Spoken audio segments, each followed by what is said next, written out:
Assalamualaikum warahmatullahi wabarakatuh. Alhamdulillah rabbil alamin wa bihi nasta'in ala ridunya wadin wassalatu wassalamu ala asrofil anbiya'i wa mursalin wa ala alihi wa sahbihi ajmain. Perkenalkan, nama saya Aldino Ian Ayis dari kelas 12 A2 B.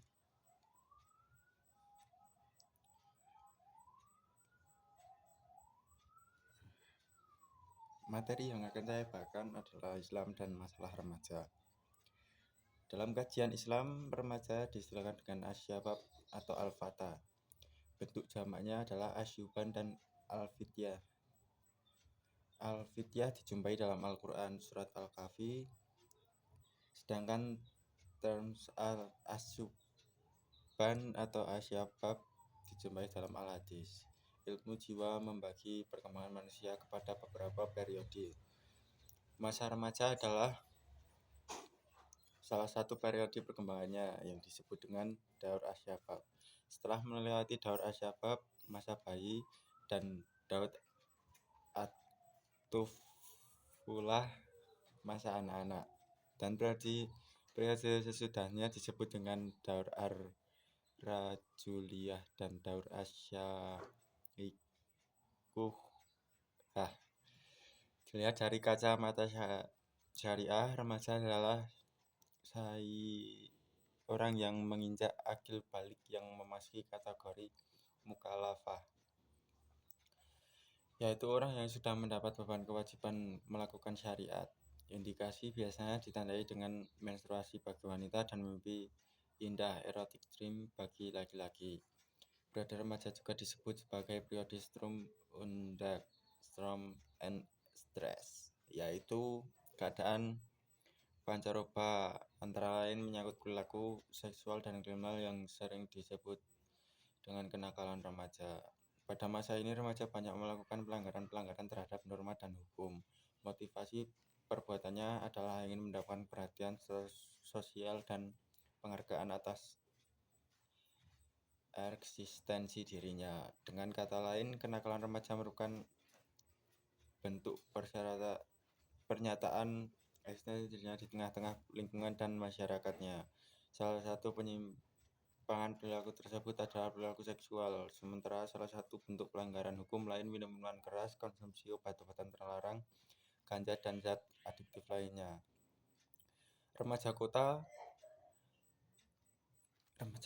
baik karena kelahiran maupun karena imigrasi untuk tujuan belajar, berada di tengah-tengah kosmopolitanisme budaya dengan akibat dari arus globalisasi.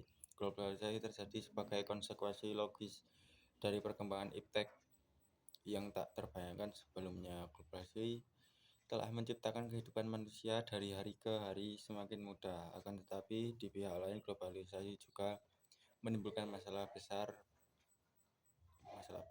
Banyak orang yang terlinasi di tengah kehidupan yang modern dan mewah, sementara kehidupan serupa bagi kebanyakan remaja telah menimbulkan shock budaya, kultur shock. Tidak heran jika kemudian mereka mencari jalan keluar yang keliru melalui berbagai pelampiasan mengkonsumsi obat-obatan terlarang, kokain, heroin, sabu-sabu, pil koplo, dan segala macam jenis minuman yang memabukkan.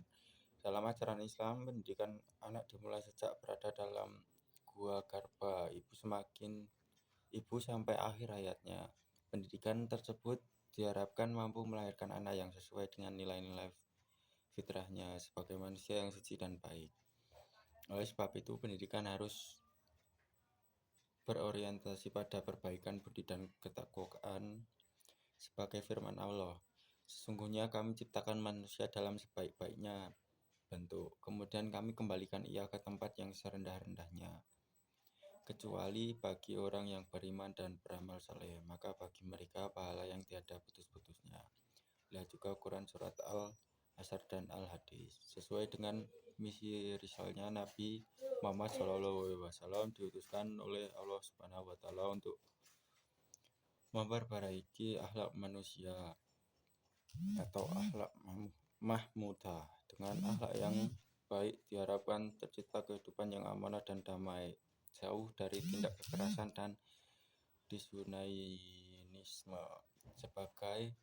Sebagaimana sabdanya, aku diutus ke dunia untuk menyempurnakan akhlak manusia. Sayyid Sabiq menjelaskan bahwa pendidikan adalah menyiapkan anak menjadi sehat secara jasmani maupun rohani, sehingga ia menjadi anggota masyarakat yang bermanfaat untuk umat.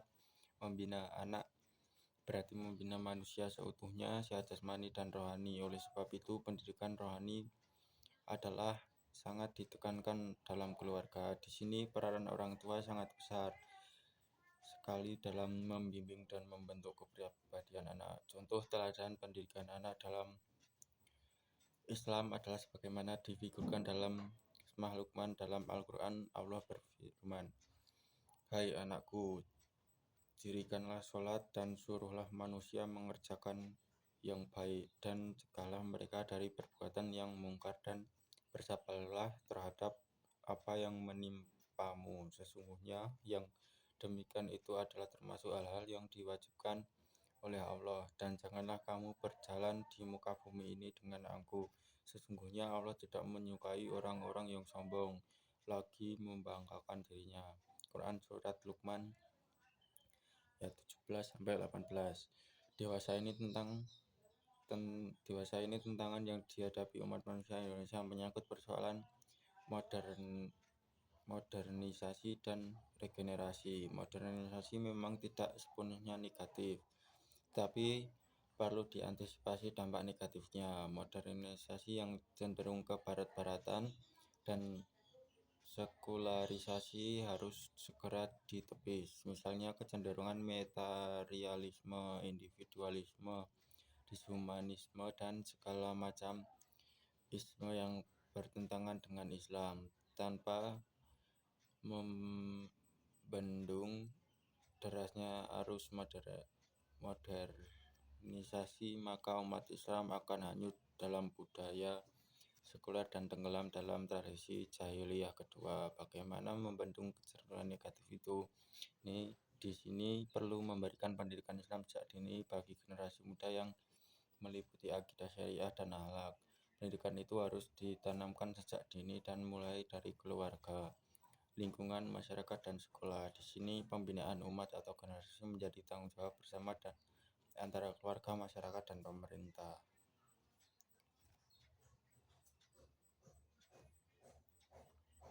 Sekian dari saya. Mohon maaf jika banyak kesalahan kata dan kekeliruan saat membuat video. Saya mohon maaf yang sebesar-besarnya. Terima kasih. Wassalamualaikum warahmatullahi wabarakatuh.